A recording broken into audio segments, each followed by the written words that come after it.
So I want to do a really quick demo using my Unity piece stamp to show you how stamping with LuminArte is really easier than you might think.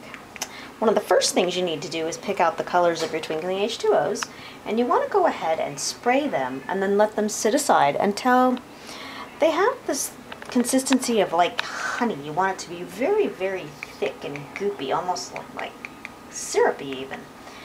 And once you get that consistency, I'm going to go ahead and load your brush up and just paint your stamp. Wherever you want that color, that is exactly where you're going to paint the stamp. And what's wonderful about this technique is that you don't have to be super detailed. You don't have to be particular. It doesn't matter if a little bit of the color goes outside the lines. You know, we like when you color outside the lines anyway, right? It makes it easier on us. And you can layer color on top of each other so it gets a little bit of texture, a little bit of depth, add just a tad bit more. I'm using olivine, which is my favorite. I think I talk about olivine all the time. And then I'm going to rinse my brush out. And then when you're rinsing your brush out, you want to make sure you get as much of the LuminArte out as possible. And then actually dry it into a paper towel. And I'll squeeze out all the excess. And then we're going to go in and we're going to dig out a little bit of the pink and the red, pinkish red here. And see how thick that is? It bubbles up on the paintbrush. That's actually the consistency we're looking for. And then we're going to go ahead and paint it across the insides of my piece so I have a little more detail going on right there. There we go. Now the whole thing is covered. You can tell I wasn't super perfect about it. And now to give it a little bit of depth of color, I'm going to go in and I'm going to add a tiny bit of this jasper red. This is really dark red. It has almost a hint of black to it, which kind of makes it really almost bloody.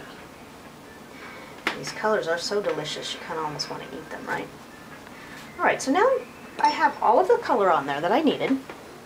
The next thing I'm going to do is rehydrate this. So I'm going to go ahead and use my spritzer, which has just got plain water in it.